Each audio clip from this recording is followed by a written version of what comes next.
Hello students, welcome to S2 On. Myself Devrat Raj, pursuing MBBS from Institute of Medical Sciences, BHU Varanasi. मैं पिछले 5 साल से biology पढ़ा रहा हूँ और बायोलॉजी पढ़ाने का हमारा अप्रोच ये रहता है कि पहले हम चीज़ों को समझेंगे, उसके बाद उसको लंबे समय तक याद रखते हैं। ठीक है, तो समझने से वो चीज़ें लंबे समय तक याद रहेगी और उसके लिए हम लोग क्या करते हैं कि उसको थोड़ा सा ट्रिक वगैरह बनाते हैं और उस ट्रिक से उसको अच्छे से याद रखते हैं ताकि चीज़ें अच्छे से रिकॉल हो पाए एग्जाम के टाइम पे। क्योंकि बहुत सारी चीज़ें याद रखने के लिए हो जाती है तो सारा मिक्सअप ना हो जाए, इसके लिए अलग अलग रखने के लिए उसको क्या करते हैं हम लोग ट्रिक से याद करते हैं। ठीक है, तो हमारा अप्रोच क्या रहेगा कि पहले हम समझेंगे, उसके बाद लंबे समय तक कैसे याद रखा जाए उसको समझेंगे। ठीक है, तो आइए देखते हैं आज के लेक्चर में कैसे चीज़ों को आसान बनाया जाए। Good evening students. तो हम लास्ट क्लास में क्या स्टार्ट किए थे, मॉर्फोलॉजी इन फ्लावरिंग प्लांट। हम बताए थे मॉर्फोलॉजी का मतलब क्या होता है और फ्लावरिंग प्लांट का मतलब क्या होता है। ठीक है, तो मॉर्फोलॉजी का डेफिनेशन क्या बताए थे, study of external feature of plant. External feature कौन सा होगा, जो बाहर से हमको दिखाई दे रहा है, root, stem, leaf, flower, fruit, ये सब क्या है एक्सटर्नल फीचर। और इंटरनल फीचर में क्या बताए थे हम, internal structure and its organisation.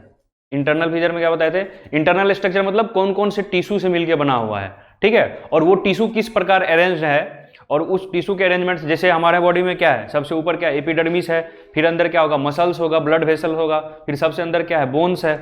तो बोन्स के ऊपर मसल का लेयर, मसल के ऊपर स्किन का लेयर है और इस तरह से हमारा पूरा बॉडी बना हुआ है।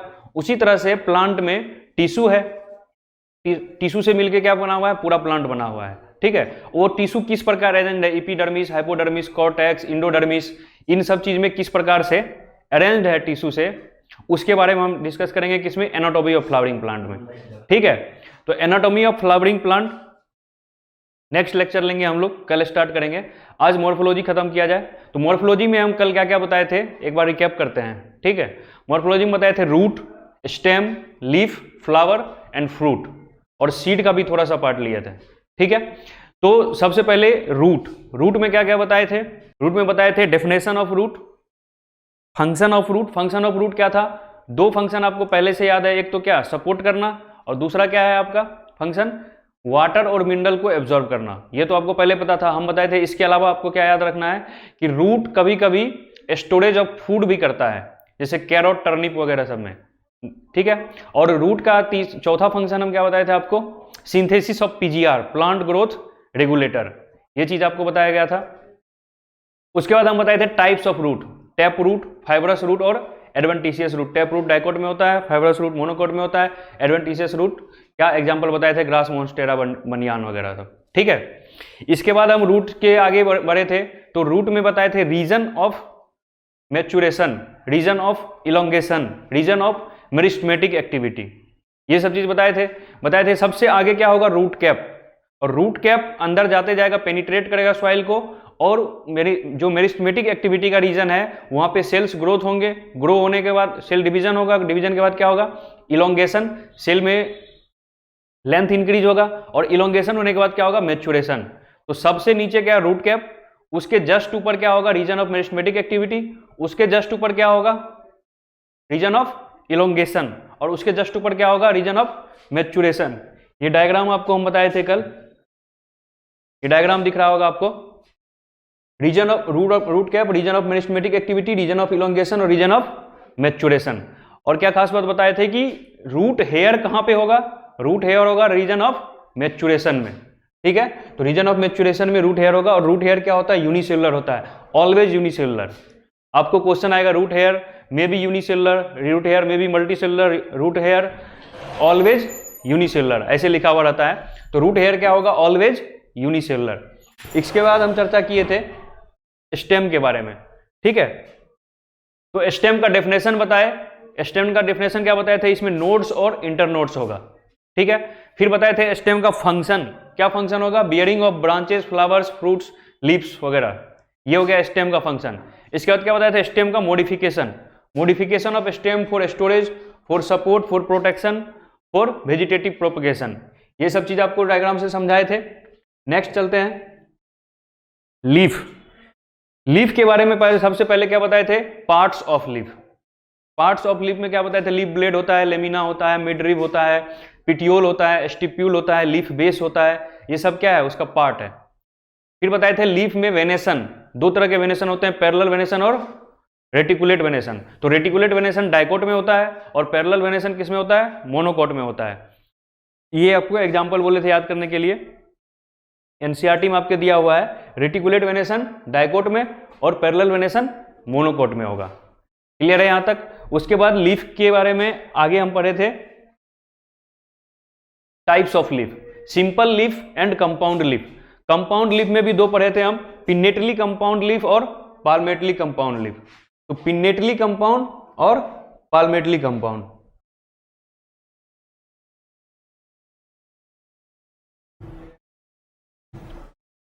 ठीक है, तो पिन्नेटली कंपाउंड लीफ और palmately compound leaf. Pinnately compound leaf का डेफिनेशन क्या था कि when incision reaches to rachis, incision अगर रेकिस तक पहुंच जाएगा, रेकिस किसको बोले थे, जो इसका मिड रिब है, ये जो एक्सिस है इसको क्या बोले थे, रेकिस। व्हेन इंसिजन, यहां से इंसिजन कट लगा और ये कट कहां तक पहुंच गया, रेकिस तक पहुंच गया। ठीक है, तो इसको क्या बोले थे हम, इसको बोले पिन्नेटली कंपाउंड लीफ। ठीक है, नोड के दोनों तरफ लीफ है और एक ही पॉइंट पे अगर बहुत सारा लीफलेट लगा हुआ है तो उसको क्या बोले थे, पाल्मेटली कंपाउंड। इस तरह से पाम रखेंगे तो ये पाम लाइक स्ट्रक्चर आ जाएगा कि नहीं आ जाएगा, तो पाल्मेटली कंपाउंड लीफ बोलेंगे इसको। ठीक है, तो पिन्नेटली कंपाउंड लीफ और पाल्मेटली कंपाउंड लीफ। एग्जांपल आपको दिया हुआ था सिल्क कॉटन और पिन्नेटली कंपाउंड में नीम। ठीक है, और सिंपल लीफ बताए थे आपको, सिंपल लीफ में क्या होगा, incision do not reaches to rachis, ये आपको बताए थे। नेक्स्ट बात करते हैं हम, फाइलोटैक्सी की बात किए थे। फाइलोटैक्सी क्या होता है, arrangement of leaf on branches. ठीक है, तो लीफ का अरेंजमेंट कैसा होगा, अल्टरनेट फाइलोटैक्सी हो सकता है, अपोजिट फाइलोटैक्सी हो सकता है और होल्ड फाइलोटैक्सी हो सकता है। अल्टरनेट क्या है, हर नोड पे एक एक लीफ होगा, हर नोड पे एक एक लीफ होगा। और अपोजिट फाइलोटैक्सी क्या है, एक नोड पे दो लीफ होगा दोनों तरफ से। ठीक है, और होल्ड फाइलोटैक्सी क्या है कि एक नोड पे दो से ज्यादा लीफ होगा। सबका एग्जांपल आपको बोले थे याद करने के लिए। ठीक है, तो alternate phyllotaxy China rose, mustard वगैरह बताए थे, और आपका क्या बताए थे, अपोजिट फाइलोटैक्सी गुआवा, केलोट्रोपिस, और सबसे लास्ट में होल्ड फाइलोटैक्सी का एग्जांपल क्या था, अल्स्टोनिया। एक ही एग्जांपल दिया हुआ है एनसीईआरटी में और पूछा जाता है बार बार नीट में। ठीक है, तो फाइलोटैक्सी के बारे में बात किए थे। उसके बाद बात करते हैं फ्लावर। लीफ के बारे में पढ़ लिए थे हम लोग, फिर बात किए थे फ्लावर। तो फ्लावर में फ्लावर के पार्ट्स, कैलिक्स, कोरोला, एंडोसियम, गाइनोसियम। फिर हम बात किए थे फ्लावर में कि on the basis of position on thalamus. तो थैलेमस में पोजीशन के आधार पर एपिगाइनस, पेरीगाइनस और हाइपोगाइनस, ये तीन तरह के फ्लावर थे। आपको बताए थे कि एनसीईआरटी में जो 4 फैमिली है उसमें जितने एग्जाम्पल हैं उन सब में फ्लावर कैसा होगा, हाइपोगाइनस होगा। ठीक है, उसके बाद हम बात किए थे एस्टिवेशन। एस्टिवेशन क्या था, अरेंजमेंट ऑफ पेटल्स। ठीक है, तो कैलिक्स, कोरोला, कोरोला क्या होता है, ग्रुप ऑफ पेटल्स होता है। कोरोला क्या होता है, ग्रुप ऑफ पेटल्स। तो ग्रुप ऑफ पेटल्स के बारे में हम बात किए थे कि वो पेटल किस तरह से अरेंज होगा फ्लावर में। अगर जस्ट टच कर रहा है तो वाल्वेट, एक फिक्स मैनर में एक दूसरे को ओवरलेप कर रहा है तो ट्विस्टेड, अगर फिक्स मैनर में ओवरलेप नहीं कर रहा है तो इम्ब्रिकेट, और एक स्टैंडर्ड कील और करीना होगा तो वैक्सिलरी। ठीक है, और इसको क्या बोलते थे, पेपिलियोनेसियस कोरला भी बोलते थे। ये चीज आपको बताए थे एस्टिवेशन। उसके बाद बात किए थे हम प्लासेंटेशन। प्लासेंटेशन क्या होता था, प्लासेंटेशन होता था arrangement of ovules on ovary. Placentation क्या होता था, arrangement of ovules on ovary. तो प्लासेंटेशन में आपको क्या बताया था कि डेफिनेशन याद रखना है, एग्जाम्पल याद रखना है और डायग्राम पहचानने के लिए आना चाहिए। ठीक है, उसके बाद हम फिर से बात किए थे इन्फ्लोरेसेंस। इन्फ्लोरेसेंस क्या बताए थे आपको, इन्फ्लोरेसेंस में बताए थे टाइप्स इन्फ्लोरेसेंस का, साइमोज और रेसिमोज। किस बेसिस पे रखा गया है, पहली बात तो इन्फ्लोरेसेंस क्या होता है, तो फ्लोरल एक्सिस पे फ्लावर के अरेंजमेंट को क्या बोलते हैं, इन्फ्लोरेसेंस बोलते हैं, arrangement of flower on floral axis. ठीक है, तो साइमोज और racemose, racemose indefinite, cymose definite. Definite मतलब main axis terminate into flower, indefinite मतलब main axis does not terminate into flower. दो वर्ड होता है इसमें, एक्रोपिटल और बेसिपिटल। ठीक है, तो अगर टर्मिनेट हो जाएगा फ्लावर, अगर मेन एक्सिस टर्मिनेट हो जाएगा फ्लावर में, तो अब जो भी नया फ्लावर लगेगा वो इसके नीचे ही लगेगा, इधर लगेगा, इधर लगेगा, यहां लगेगा। ठीक है, तो फ्लावर का अरेंजमेंट किधर जा रहा है, टुवर्ड्स बेस जा रहा है, तो इसको बोलते हैं बेसिपिटल अरेंजमेंट। तो बेसिपिटल किस में होगा, साइमोज में होगा, बेसिपिटल। ठीक है, और एक्रोपिटल किस में होगा? रेसिमोज में होगा। क्यों होगा रेसिमोज में एक्रोपिटल? एक्रोपिटल रेसिमोज में इसीलिए होगा क्योंकि मेन एक्सिस टर्मिनेट नहीं हुआ है। मेन एक्सिस टर्मिनेट नहीं हुआ है तो मेन एक्सिस बढ़ता जाएगा, ठीक है, नया फ्लावर यहां लगा, यहां लगा, फिर मेन एक्सिस और ऊपर चला जाएगा, नया फ्लावर इसमें लगेगा, तो बेस से ऊपर जा रहा है, तो बेस से ऊपर की ओर जा रहा है तो इसको क्या बोलेंगे? Acropetal arrangement. ये चीज आपको बता दिए। नेक्स्ट हम बात कर रहे हैं फ्रूट। फ्रूट में बताया आपको, फ्रूट में क्या क्या होगा? पेरिकार्प होगा और सीड होगा। पेरिकार्प 3 पार्ट में डिवाइडेड होता है, एपिकार्प, मेजोकार्प और इंडोकार्प। कल बताए थे न्यूक्लियर इंडोस्पर्म और सेलुलर इंडोस्पर्म। न्यूक्लियर इंडोस्पर्म नारियल का पानी और सेलुलर इंडोस्पर्म क्या है? नारियल का व्हाइट वाला पार्ट जो हम खाते हैं, एडिबल पार्ट ऑफ कोकोनट, ठीक है। फिर हम बात किए थे सीड, और सीड में बताए थे आपको हम सीड कोट होगा, इम्ब्रियो होगा, कोटिलेडन होगा, ठीक है। तो सीड में क्या क्या होगा? सीड,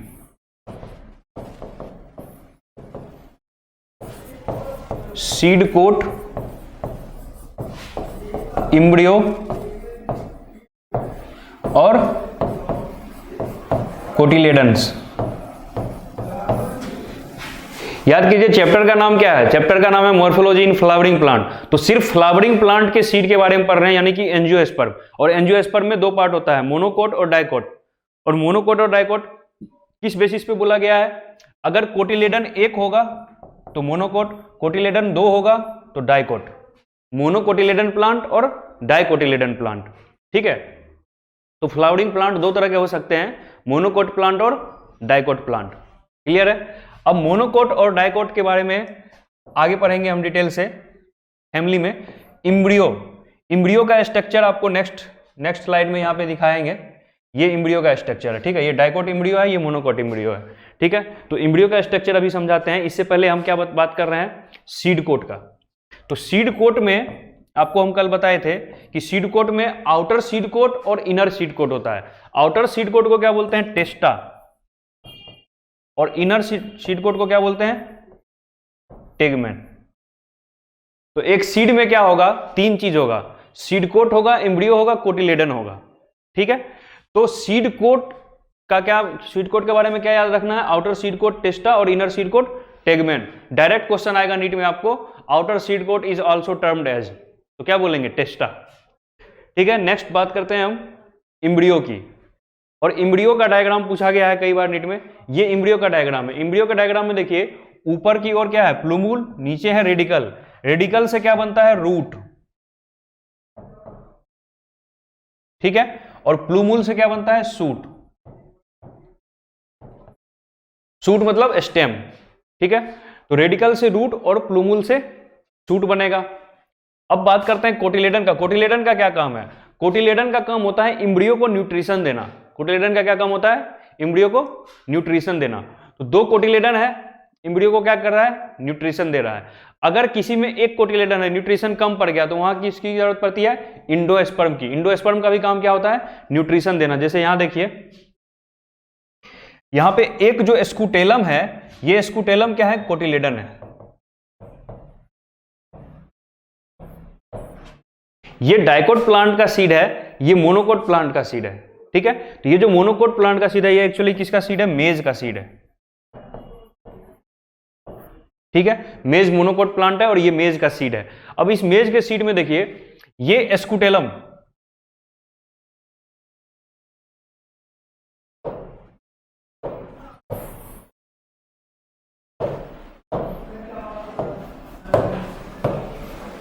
स्कूटेलम क्या हो गया? कोटिलेडन हो गया। कोटिलेडन का मतलब काम क्या है? न्यूट्रिशन देना। इंडोस्पर्म क्या हो गया? न्यूट्रिशन देना। इंडोस्पर्म का भी काम क्या है? न्यूट्रिशन, ठीक है। और इसमें जो एल्यूरोन लेयर है, इसके बारे में नीट से क्वेश्चन पूछता है कि ये एल्यूरोन लेयर जो होता है, ये प्रोटीन रिच लेयर होता है। कैसा लेयर होता है? Protein rich layer. ये चीज आप याद रखेंगे, इससे क्वेश्चन पूछा गया है नीट में कई बार कि aleurone layer is protein rich layer. और ये इंडोस्पर्म जो होता है वो स्टार्च रिच लेयर होता है। कैसा होता है? Starch rich layer. तो इंडोस्पर्म हो गया स्टार्च रिच लेयर और एल्यूरोन हो गया प्रोटीन रिच लेयर। अब बात करते हैं सीड में हम क्या बताए थे आपको? कोटिलेडन होगा, इम्ब्रियो होगा, इंडोस्पर्म होगा। इंडोस्पर्म हो गया, कोटिलेडन हो गया, स्कूटेलम। अब क्या बचा? इम्ब्रियो। तो इम्ब्रियो में क्या होता है, रेडिकल और प्लूमूल, ये रेडिकल रहा और ये क्या रहा, प्लूमूल। तो रेडिकल और प्लूमूल, रेडिकल से क्या बनेगा, रूट, और प्लूमूल से क्या बनेगा, शूट। प्लूमूल का कवर होता है, उस कवर को बोलते हैं कोलियोप्टाइल। प्लूमूल के कवर को क्या बोलते हैं, कोलियोप्टाइल। और रेडिकल के कवर को क्या बोलते हैं, कोलियोराइजा। ये मोनोकोट सीड में होता है, ठीक है। डाइकोट सीड में क्या होगा, एक कोटिलेडन होगा और दो कोटिलेडन होगा, और मोनोकोट सीड में क्या होगा, एक कोटिलेडन होगा। तो यहां तक हम सीड का बात कर लिए हैं। नेक्स्ट हम लोग आते हैं फैमिली पे, फैमिलीज ऑफ एंजियोस्पर्म। फैमिली में हम 4 फैमिली पढ़ेंगे, ठीक है।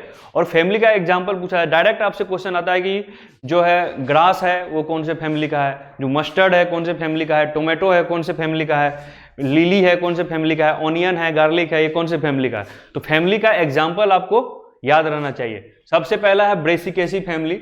ब्रेसिकेसी फैमिली का कुछ एग्जाम्पल आपको है, जैसे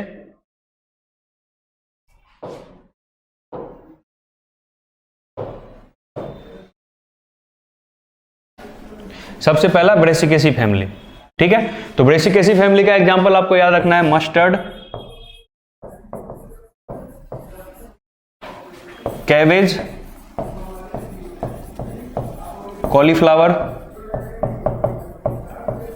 ये सब किस में आएगा, ब्रेसिकेसी फैमिली में आएगा, ठीक है। अब ध्यान दीजिए, ब्रेसिकेसी को क्या बोलते हैं, क्रूसीफेरी। और क्रूसीफेरी क्यों बोलते हैं, क्योंकि इसमें क्रूसीफॉर्म कोरोला पाया जाता है। क्या पाया जाता है, क्रूसीफॉर्म कोरोला।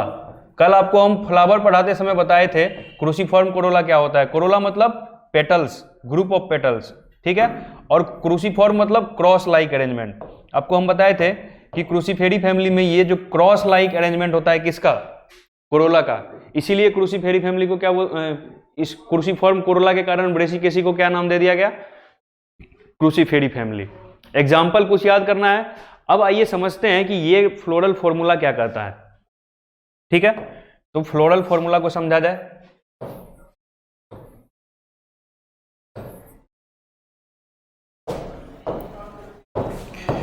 ध्यान से देखिए, सबसे पहले लिखा हुआ है प्लस, ठीक है। प्लस का मतलब है एक्टिनोमॉर्फिक, एक्टिनोमॉर्फिक, ठीक है। अगर परसेंटेज लिखा हुआ होता तो इसका मतलब क्या होता, जाइगोमॉर्फिक, जाइगोमॉर्फिक,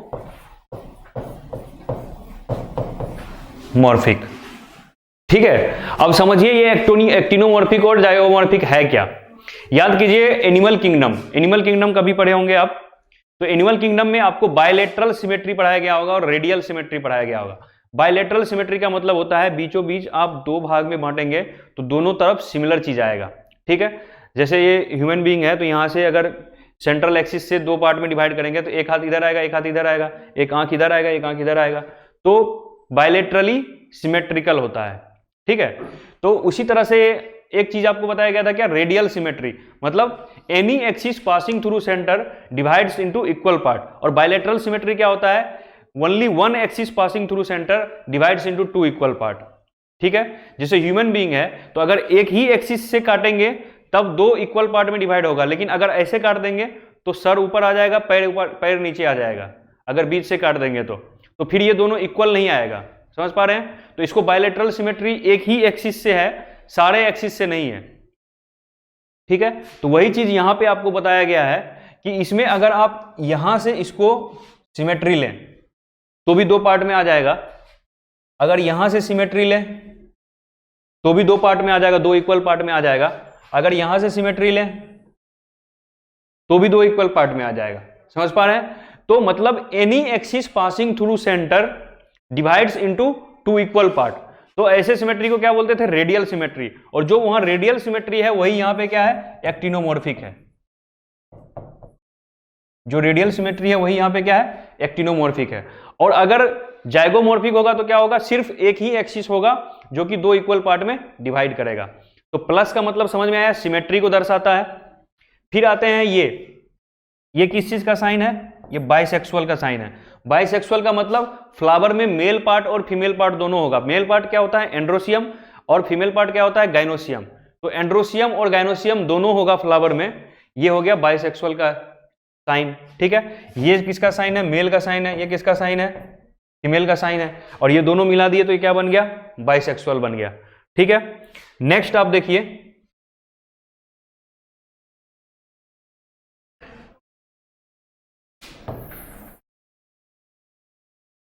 तो सिमेट्री समझ में आ गया, और वो दूसरा साइन जो है बाइसेक्सुअल का, वो साइन समझ में आ गया। ठीक है, अब नेक्स्ट हम लोग देखते हैं ये K2+2 क्या है, K2+2, K किसको बोलते हैं, कैलिक्स, K किसको बोलते हैं, कैलिक्स। ठीक है, तो कैलिक्स का मतलब क्या हो गया, ग्रुप ऑफ सेपल्स।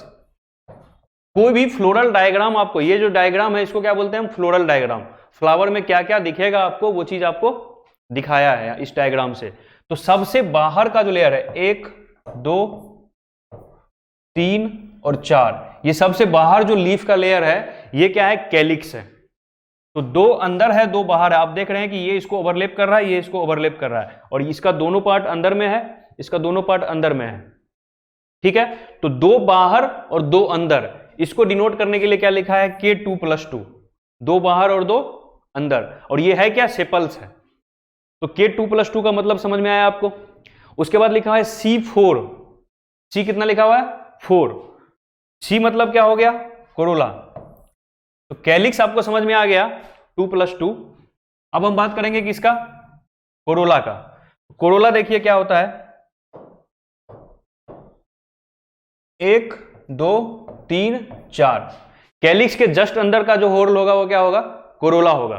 ठीक है, तो कोरोला कितने हैं, 4। अभी आपको हम बताए थे कितना क्या अरेंजमेंट होता है, क्रूसीफॉर्म कोरोला अरेंजमेंट होता है। तो क्या C4 का मतलब क्या हो गया, 4 पेटल्स हैं। कितने हैं, 4 पेटल्स हैं।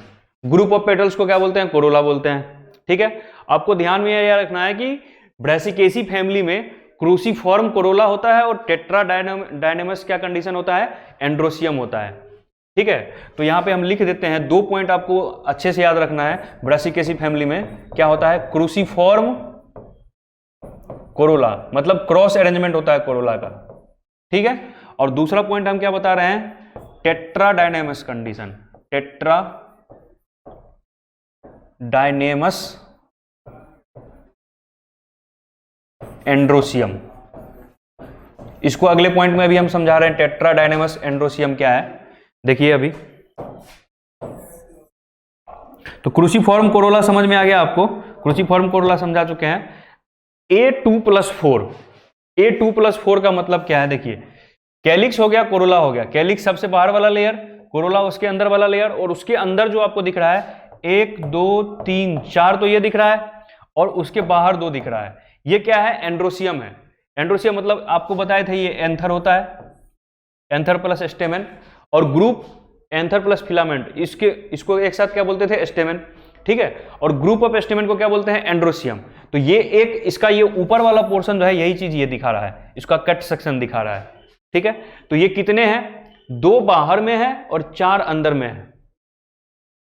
4 और 2 बाहर में है। इसको इसका रेडियस अगर लेंगे तो ये रेडियस ऐसे आएगा, इस रेडियस पे आ रहा है 2। ठीक है, और 4 जो है उसके अंदर वाले रेडियस पे आ रहा है।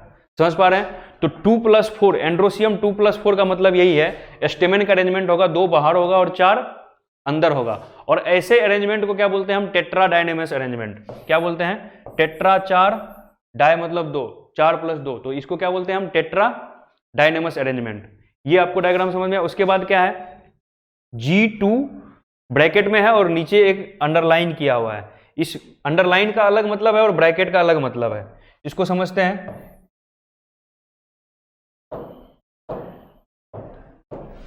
देखिए G मतलब गाइनोसियम, तो गाइनोसियम होगा। 2 लिखा हुआ है, ठीक है, तो 2 लिखा हुआ है, इसका मतलब क्या हो गया, बाइकार्पेलरी।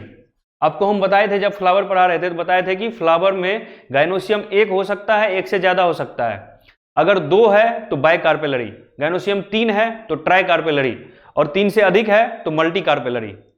ठीक है, तो यहां पे ब्रेसिकेसी फैमिली में गाइनोसियम कितना होता है, 2 होता है। मतलब जो फ्लावर होगा, इसको ऐसे डायग्राम अगर बनाया जाए तो फ्लावर में एक गाइनोसियम ये हुआ और दूसरा गाइनोसियम ये हुआ। ठीक है, और यहां से क्या लगा हुआ होगा, थैलेमस लगा हुआ होगा, और इससे इस तरह से आपका कैलिक्स, कोरोला, एंड्रोसियम, इस तरह से लगा हुआ होगा, ठीक है। तो एंड्रोसियम कितने हो जाएंगे, 2 + 4 हो जाएंगे। हम सारे नहीं बना रहे हैं, हम ये बता रहे हैं कि गायनोसियम आपको 2 दिखेगा, ठीक है। तो गायनोसियम 2 दिखाएगा, और इस दोनों गायनोसियम के बारे में क्या बोला है, बायकार्पेलरी फ्यूज्ड सिनकार्पस गायनोसियम, ठीक है। तो ये दोनों आपस में एक दूसरे से क्या होंगे, चिपके हुए होंगे। गायनोसियम आपस में एक दूसरे से क्या होंगे, चिपके हुए होंगे, ठीक है। तो गायनोसियम का 2 कंडीशन होता है, एक तो होता है फ्यूज्ड, एक होता है फ्री। अगर दोनों गायनोसियम अलग अलग दिखेगा तो उसको बोलेंगे फ्री, और दोनों गायनोसियम एक दूसरे से चिपका हुआ रहेगा तो क्या बोलेंगे, फ्यूज्ड, ठीक है। तो गायनोसियम में आपको हम क्या बताए, गायनोसियम G का मतलब गायनोसियम, 2 का मतलब बायकार्पेलरी, ब्रैकेट का मतलब फ्यूज्ड, ब्रैकेट नहीं होता तो फ्री, ठीक है। तो G2 और ये ब्रैकेट, तो G का मतलब गायनोसियम, 2 का मतलब 2 गायनोसियम होगा, और ब्रैकेट का मतलब क्या हो जाएगा, फ्यूज्ड। फ्यूज्ड गायनोसियम को हम बोलते हैं सिनकार्पस, सिनकार्पस, सिनकार्पस का मतलब फ्यूज्ड गायनोसियम, ठीक है। और अगर गायनोसियम फ्री रहता तो उसको हम क्या बोलते हैं, एपोकार्पस, एपोकार्पस,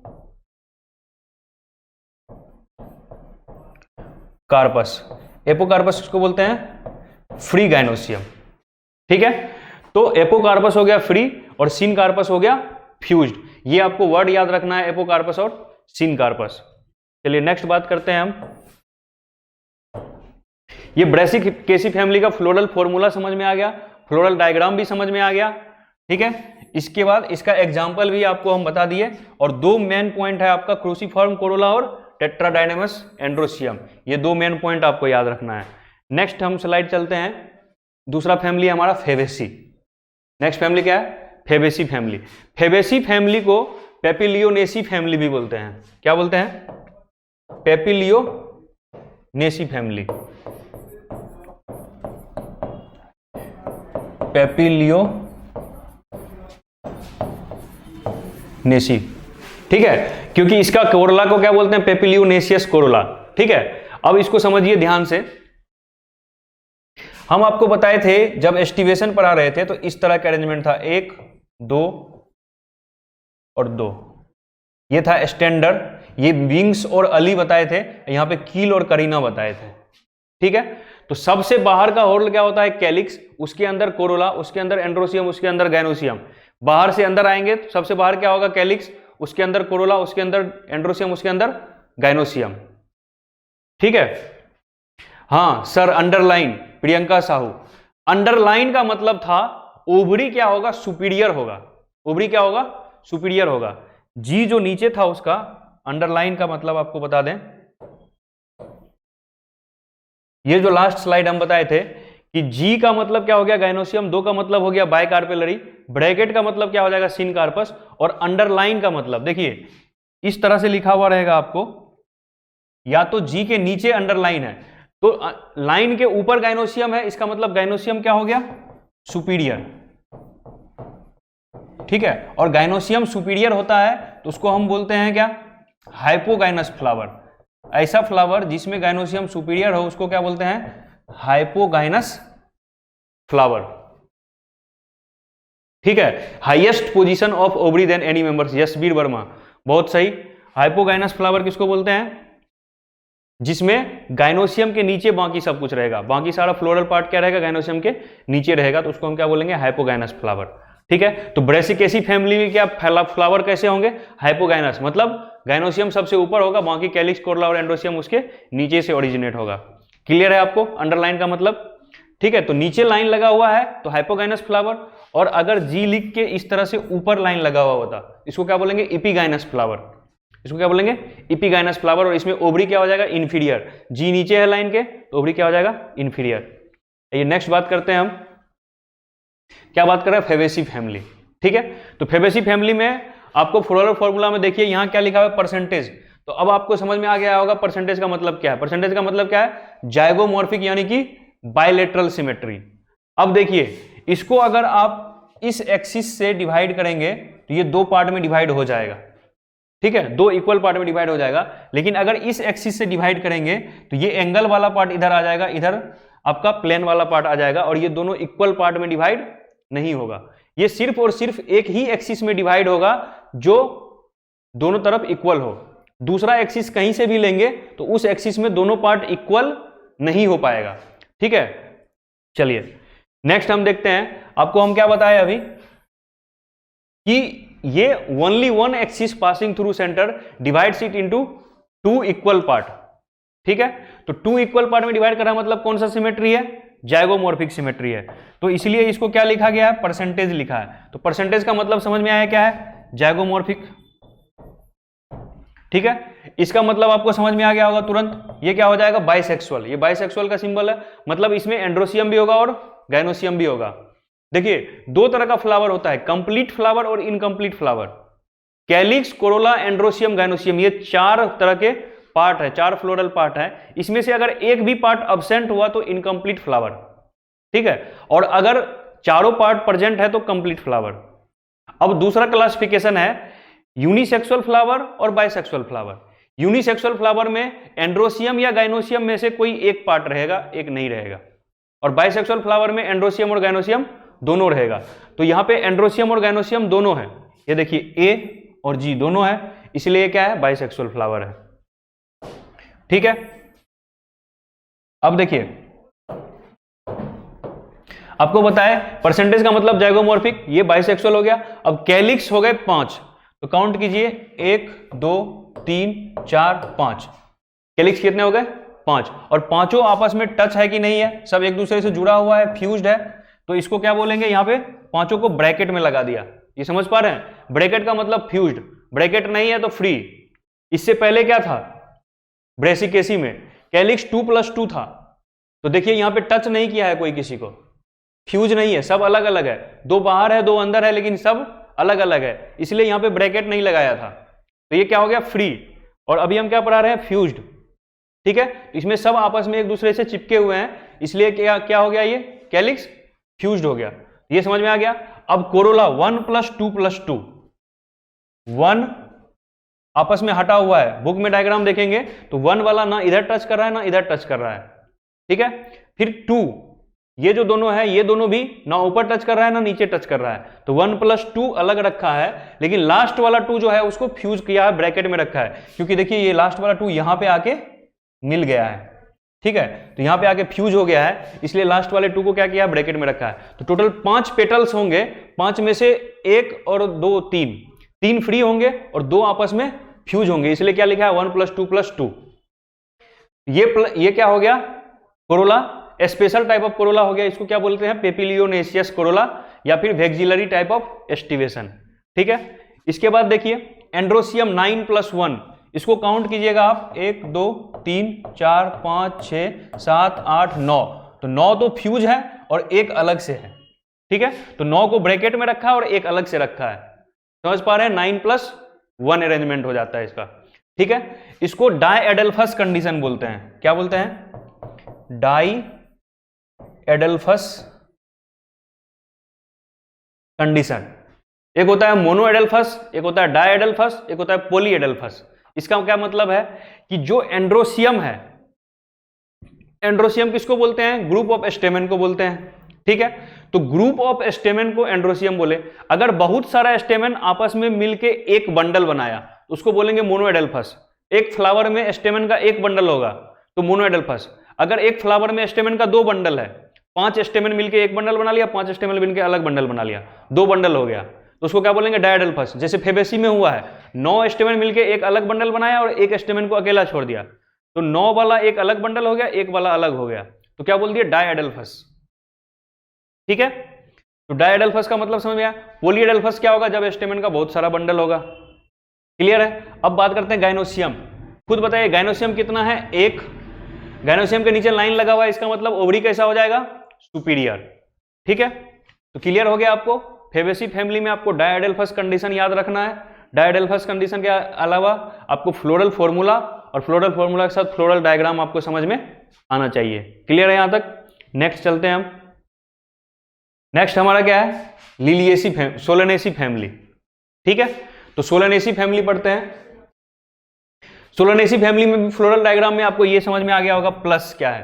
प्लस क्या है, एक्टिनोमॉर्फिक सिमेट्री। अब बताने की जरूरत नहीं है कि किसी भी एक्सिस से करेंगे तो दो इक्वल पार्ट में क्या हो जाएगा, डिवाइड हो जाएगा। यहां से आप इसको कीजिए, दो इक्वल पार्ट में डिवाइड हो जाएगा। इधर भी दो एस्टेमेन आ रहा है, इधर भी दो आ रहा है, और ये वाला हाफ हाफ हो जा रहा है दोनों में, ठीक है।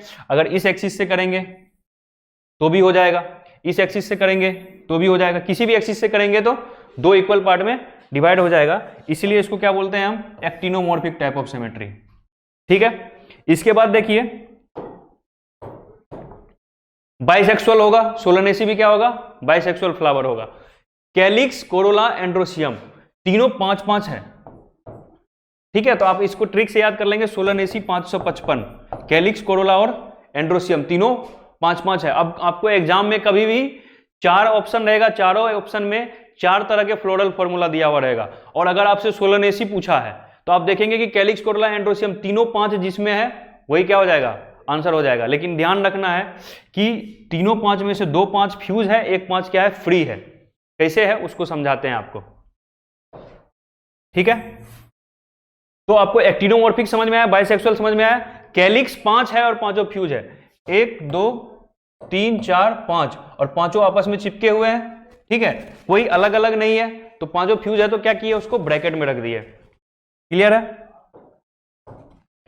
इसके बाद कोरोला, कोरोला भी 5 है और पांचों फ्यूज है, 1 2 3 4 5, और ये पांचों यहां पे जुड़े हुए हैं आपस में, ठीक है। तो 5 है, पांचों फ्यूज है, इसलिए इसको क्या किया, ब्रैकेट में रखे। अब कोरोला और एंड्रोसियम के बीच में ऊपर से ये लाइन जो दिखा रहा है, इस कंडीशन को बोलते हैं इपीपेटलस कंडीशन।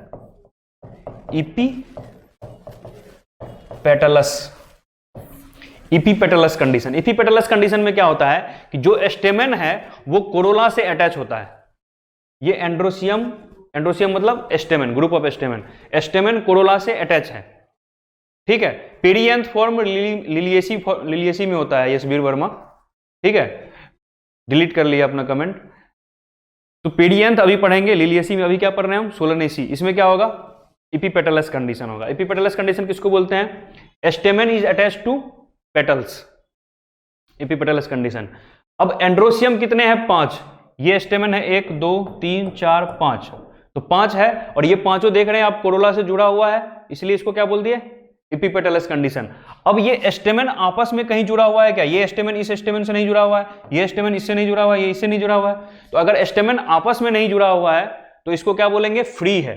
ये देख रहे हैं यहां ब्रैकेट नहीं लगाया है, एक के साथ जो 5 लिखा है इसमें ब्रैकेट नहीं लगाया है, इसका मतलब एस्टेमेन क्या है, फ्री है। क्लियर है। ये हो गया एंड्रोसियम। इसके बाद देखिए गाइनोसियम। गाइनोसियम कितने होंगे, 2, और 2 के बारे में ब्रैकेट लगाया है तो दोनों क्या होंगे, फ्यूज्ड, ठीक है। तो गाइनोसियम बायकार्पेलरी सिन कार्पस, 2 लिखा हुआ है, फ्यूज लिखा हुआ है, ठीक है। तो इस तीनों को अगर लैंग्वेज में लिखा जाए तो लिखेंगे bicarpellary syncarpous and ovary is superior. ये लाइन क्या बताता है, ओवरी सुपीरियर है, ठीक है। या फिर बोल सकते हैं हाइपोगाइनस फ्लावर है। 2 क्या बताता है, बायकार्पेलरी है, ब्रैकेट क्या बताता है, सिन कार्पस है। तो इसको लिखा जाए अगर लैंग्वेज में तो क्या लिखेंगे, bicarpellary, gynoecium is bicarpellary syncarpous and flower is hypogynous, hypogynous, या फिर ब्रैकेट में लिख सकते हैं ovary is superior, ovary is superior, ठीक है। तो फ्लोरल फॉर्मूला, फ्लोरल डायग्राम और एग्जाम्पल आपको याद होना चाहिए। नेक्स्ट बात करते हैं हम लिलियेसी फैमिली, ठीक है। फिर क्वेश्चन पे आएंगे। तो नेक्स्ट बात करते हैं लिलियेसी फैमिली। लिलियेसी फैमिली में आपको क्या याद रखना है, मेन खास बात क्या है, पेरियंथ प्रेजेंट होता है और इपीफाइलस कंडीशन होता है। ये जो कंडीशन है इसको बोलते हैं इपीफाइलस कंडीशन, इपीफाइलस। और ये पी का मतलब क्या है, पी का मतलब है पेरियंथ, पेरियंथ। पेरियंथ का मतलब क्या होता है, calyx plus Corolla, calyx plus Corolla. Calyx और कोरोला इसमें आपस में फ्यूज हो जाते हैं और एक स्ट्रक्चर बनाते हैं, उसको क्या बोलते हैं, पेरियंथ। ये देखिए बाहर वाला क्या है, कैलिक्स 3 है, और ये अंदर वाला क्या है, कोरोला, ठीक है। तो 1 2 तीन हो गए कैलिक्स, 1 2 3 हो गए कोरोला, ठीक है। और ये दोनों आपस में, ये देखिए, ये यहां से इस तरह से जुड़ा हुआ है इससे, इधर भी जुड़ा हुआ है इससे, इधर भी जुड़ा हुआ है इससे, तो आपस में क्या है, अटैच है। तो इसलिए पेरिएंथ 3 कैलिक्स प्लस 3 कोरोला, और ब्रैकेट लगा दिया, मतलब आपस में क्या है, फ्यूज्ड है। ये समझ में आ गया आपको, 3 + 3 का मतलब समझ में आ गया, और ब्रैकेट का भी मतलब समझ में आ गया। 3 + 3, 3 बाहर 3 अंदर, और आपस में फ्यूज्ड है, इसलिए ब्रैकेट। अब बात करते हैं एंड्रोसियम 3 + 3, बाहर वाला जो 3 है उससे भी ये एंड्रोसियम लगा हुआ है, 1 2 और 3, ठीक है। और जो अंदर वाला 3 है उसमें भी एंड्रोसियम लगा हुआ है। अंदर वाला देखिए 1 2 और 3, अंदर वाले में भी एंड्रोसियम 3 लगा हुआ है। तो एंड्रोसियम को भी क्या लिखे, 3 + 3। लेकिन बताइए, ये वाला एंड्रोसियम इस वाले एंड्रोसियम से फ्यूज है क्या, ये वाला इससे अटैच है क्या, ये वाला इससे, सारा एंड्रोसियम अलग अलग है, इसलिए एंड्रोसियम 3 + 3 में ब्रैकेट नहीं लगाया है। समझ आ रहा है आपको? तो एंड्रोसियम 3 + 3 फ्री होगा। गायनोसियम 3 ट्राइकार्पेलरी सिन कार्पस, और यहां पे आपको लाइन लगाना भूल गया, इसमें भी ओवरी क्या होता है, सुपीरियर होता है, ठीक है। तो एपिगाइनस फ्लावर होगा कि हाइपोगाइनस फ्लावर, क्या होगा, हाइपोगाइनस। समझिए, इसको क्या लिख सकते हैं हम, गायनोसियम इज ट्राई कार्पेलरी, मतलब 3 कार्पल होंगे, सिन कार्पस मतलब कार्पल फ्यूज होंगे, एंड ओवरी इज सुपीरियर। ये समझ में आ गया आपको? तो एपीफाइलस कंडीशन क्या होता है, इसको समझते हैं। एपीफाइलस कंडीशन होता है, वहां पे क्या था, एपीपेटलस कंडीशन, एंड्रोसियम अटैच था किससे, पेटल से। यहां पे एंड्रोसियम अटैच है किससे, पेरिएंथ से। तो when androecium is attached to perianth, then condition is known as epiphyllous, ठीक है। और पेरिएंथ क्या होता है, when calyx and corolla is fused, then structure formed is perianth. Clear है यहां तक? तो आपको Solanaceae family, Liliaceae family, Brassicaceae family और फेबेसी फैमिली, 4 फैमिली का फ्लोरल डायग्राम और फ्लोरल फॉर्मूला समझा दिए हैं। आपको क्या करना है, सारा का एग्जाम्पल याद करके रखना है, ठीक है। एग्जाम्पल आपसे पूछा जाएगा, और अभी हम लोग क्या करेंगे, क्वेश्चन करेंगे। देखिए क्वेश्चन करते हैं, क्वेश्चन पढ़ा जाए। Which of the following is not the function of root? रूट का फंक्शन क्या नहीं है?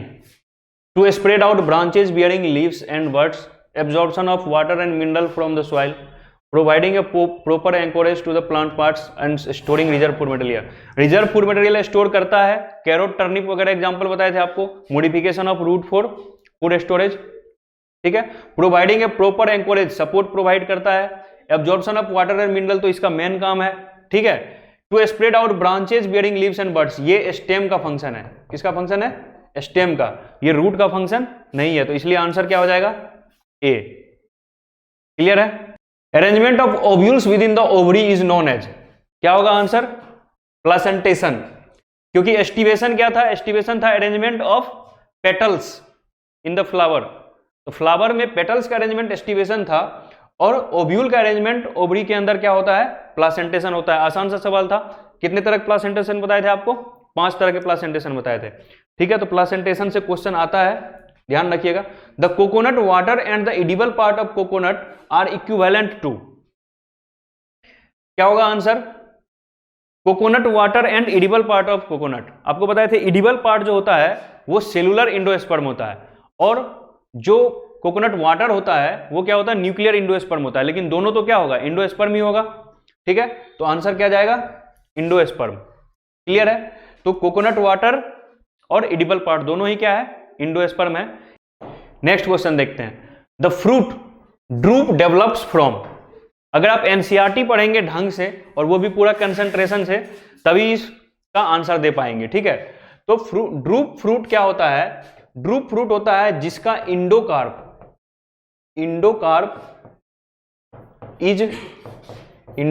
इज स्टोनी एंड हार्ड, ठीक है। जैसे आम का गुठली, आम का गुठली अगर याद हो आपको, तो आम का गुठली हार्ड होता है कि नहीं होता है? ठीक है। तो जो सीड है, सीड का सबसे ऊपर वाला लेयर क्या होता है? इंडोकार्प होता है। क्यों? क्योंकि वो फ्रूट से बना, फ्रूट का सब आम का छिलका लिए तो वो क्या था? एपिकार्प था। जो पल्प खाए वो क्या था? मेजोकार्प था। पल्प खाने के बाद जो गुठली का ऊपर वाला लेयर वाला जो हार्ड है वो क्या है? इंडोकार्प है। तो इंडोकार्प क्या है? हार्ड है। तो ऐसा फ्रूट जिसका इंडोकार्प हार्ड हो उसको ड्रूप फ्रूट बोलते हैं। एग्जाम्पल क्या हो गया, मैंगो। ठीक है, तो अब पूछ रहा है कि ये जो ड्रूप फ्रूट है वो किस तरह के ओवरी से बनता है। पहला है मोनोकार्पेलरी सुपीरियर, ठीक है, एंड आर वन सीडेड। पहले तो आप क्या कीजिएगा, जनरल नॉलेज से क्या कीजिएगा, मेनी सीडेड वाला ऑप्शन काट दीजिएगा, क्योंकि अब जब आपको बता दिए कि मैंगो क्या है, ड्रूप फ्रूट है, आप जानते हैं मैंगो में कितना सीड होता है, एक ही सीड होता है, तो मेनी सीडेड वाला ऑप्शन तो खत्म हो गया। अब बच गया वन सीडेड वाला ऑप्शन। वन सीडेड वाले ऑप्शन में monocarpellary superior ovary, polycarpellary superior ovary. ठीक है, तो आंसर क्या जाएगा, मोनोकार्पेलरी सुपीरियर ओवरी। मतलब कार्पल एक ही होंगे, फ्लावर एक होगा, फ्रूट एक होगा, सीड एक बनेगा।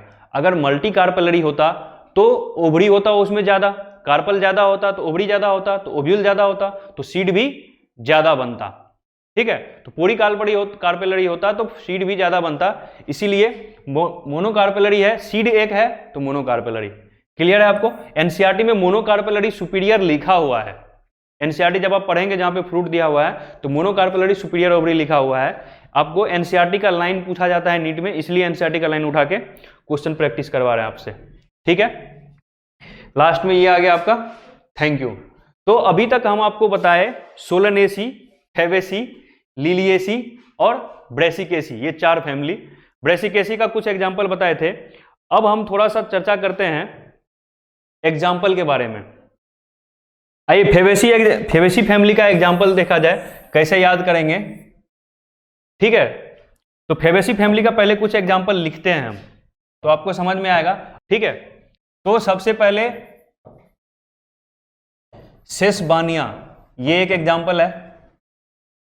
ठीक है, स्वीट पी, पी मटर का फैमिली ही है ये, तो स्वीट पी। मुलेथी, ये इसका अलग एग्जाम्पल है।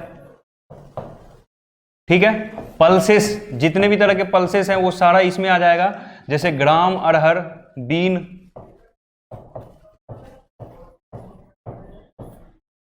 ठीक है, सोयाबीन, ग्राउंडनट, ये सब ऑयल का जितना है, सोयाबीन, ग्राउंडनट,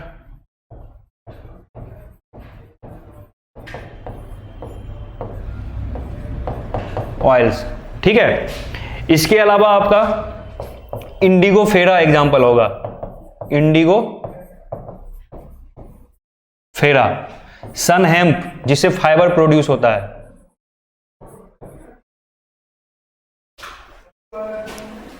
ठीक है, ल्यूपिन, ये एग्जाम्पल है ऑर्नामेंटल फ्लावर का। ठीक है, ऑर्नामेंटल फेबेसी फ्लावर। अब इसमें एक और एग्जाम्पल था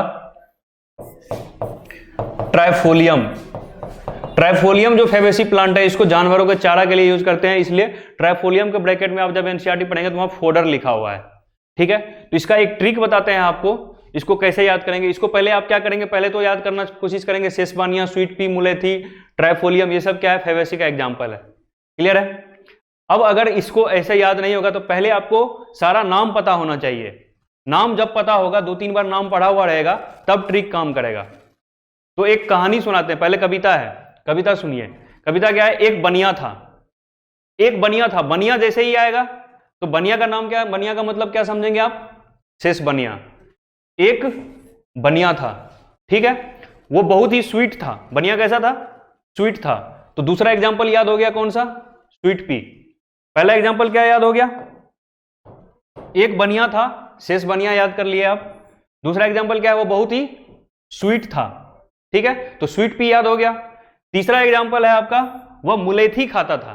क्या खाता था, मुलेथी खाता था। मुलेथी क्यों खाता था, क्योंकि मुलेथी जो होता है वो मेडिसिनल प्लांट है। तो इससे आपका यूज भी साथ के साथ रिमेंबर हो रहा है कि आपको दिया हुआ है आपके एनसीईआरटी में एग्जाम्पल में, जहां पे मुलेथी लिखा हुआ है वहां लिखा हुआ है, क्या लिखा हुआ है, मेडिसिनल प्लांट। ठीक है, तो मुलेथी क्या है, मेडिसिनल प्लांट है। तो वो खाता था, बुजुर्ग आदमी है, खांसी वगैरह जुकाम वगैरह से उसको बचा हुआ रहेगा, इसलिए वो मुलेथी खाता था। तो एक बनिया था मतलब शिश बनिया, और वो क्या था, बहुत स्वीट था मतलब स्वीट पी। क्या खाता था, मुलेथी। क्लियर है यहां तक। उसके जो है 3 बिजनेस थे, 3 मतलब ट्राई, ट्राई मतलब 3। तो ट्राइफोलियम वाला एग्जाम्पल जो है वो फेबेसी फैमिली का है, ऐसे याद रहेगा। आपको नाम तो याद रहेगा, जब आपको एग्जाम में क्वेश्चन आएगा तो आपको जब पूछा जाएगा कि ये ट्राइफोलियम कौन से फैमिली का है, तो तो ट्राइफोलियम तो याद रहता, लेकिन कौन से फैमिली का है यही भूल जाते हैं। तो ट्राइफोलियम किस फैमिली में आएगा वो इस कहानी के अंदर अगर आ रहा है तो वो फेबेसी के अंदर आ रहा है। बनिया वाला फैमिली कौन सा है? फेबेसी का, क्योंकि बनिया के पास जो बिजनेस है दाल का, तेल का, वो सब बिजनेस किसमें, बिजनेस कौन करता है? बनिया। और दाल पल्स फैमिली कौन सा है? फेबेसी। ठीक है, तो ये ट्रिक से आपको याद रहेगा। ट्राइफोलियम समझ में आ गया। 3 बिजनेस थे, किसका? सोयाबीन का, दाल का और ऑयल का, ग्राउंडनट ऑयल का। ये 3 बिजनेस थे, तो मतलब पल्सेस, सोयाबीन और ग्राउंडनट, ये सब किस में आ गया आपका? ये सब फेबेसी फैमिली में आ गया। क्लियर है? उसके बाद बताइए कि बनिया के पास दाल बहुत था, तो वो दाल खाएगा कि नहीं खाएगा? दाल खाएगा। दाल खा रहा था, तो दाल किस में आ जाएगा? फेबेसी फैमिली में। ध्यान रखना है कि हम जो भी एग्जाम्पल बोल रहे हैं वो एग्जाम्पल आपको पूछा जाएगा जब वहां पे, तो वहां पे समझ में नहीं आएगा कि ये जो मुलेथी था या ट्राइफोलियम था ये फेबेसी में पढ़े थे कि सोलेनेसी में पढ़े थे कि लिलिएसी में पढ़े थे, कहां पढ़े थे वो पता ही नहीं चलेगा। ठीक है, तो उसको डिफरेंशिएट करने के लिए ये कहानी है। उसके पास दाल बहुत था, तो दाल क्या किया? वो एक दिन दाल खा रहा था, वो तो दाल खा रहा था, खाते खाते क्या किया? शर्ट पे गिरा लिया दाल। शर्ट पे गिरा लिया। दाल में वो तेल बहुत यूज करता था, तो शर्ट में क्या लग जाएगा? दाग लग जाएगा नहीं? तो तेल क्यों यूज करता था? क्योंकि तेल का बिजनेस है, घर में तेल है उसके, तेल बहुत यूज कर रहा है। ठीक है, तो शर्ट पे क्या लग गया? दाल लग गया। अब उसको साफ करेगा कि नहीं करेगा? साफ किया। ठीक है, तो साफ करके उसको देखा तो साफ हुआ नहीं, तो क्या किया? वो उजला शर्ट था वो नील में साफ कर दिया उसको। किस में साफ कर दिया? नील में। उजाला नील जानते हैं आप? तो ये जो इंडिगो फेरा है, इंडिगो फेरा का मतलब क्या होता है? नील। जो ब्लू कलर का नील यूज करते हैं आप व्हाइट कपड़ा को साफ करने के लिए, वो नील किसका एग्जाम्पल है? बनिया वाले फैमिली का, फेबेसी का एग्जाम्पल है। ठीक है, इससे आपको याद रहेगा। अब नील से साफ किया तो उसको धूप में सुखाएगा कि नहीं सुखाएगा? धूप में सुखाएगा, मतलब धूप मतलब सन। सन हेम्प जो एग्जाम्पल है वो किसका है? फेबेसी का है। धूप में सुखाएगा मतलब सन। ठीक है, अब धूप में सुखाया तो कपड़ा जहां पे सुखाया वहां से कहीं उड़ ना जाए उसके लिए क्या करेगा? उसमें पिन लगा देगा कि नहीं लगा देगा? तो पिन लगा दिया, मतलब ल्यूपिन वाला एग्जाम्पल भी किसमें है? फेबेसी में है। तो बनिया, एक बनिया था, बहुत ही स्वीट था, मुलेथी खाता था, उसके 3 बिजनेस थे, पल्सेस के, ग्राउंडनट के, सोयाबीन के। ठीक है, दाल खाता था, शर्ट पे गिर गया, नील लगाया, धूप में सुखाया, पिन लगाया। ठीक है, ये सारा एग्जाम्पल किसका है? फेबेसी फैमिली का है। तो इस तरह से ट्रिक से आप इसको याद कर सकते हैं। सोलेनेसी फैमिली का भी ट्रिक है और लिलिएसी फैमिली का भी ट्रिक है। अभी टाइम नहीं है, नेक्स्ट लेक्चर में बताएंगे जब एनाटॉमी शुरू करेंगे। ठीक है, तो मॉर्फोलॉजी यहां पे खत्म होता है आपको, फिर मिलते हैं कल। On S2On study is always on. Concepts के बेहतर रियलाइजेशन के लिए S2On पर बने रहिए।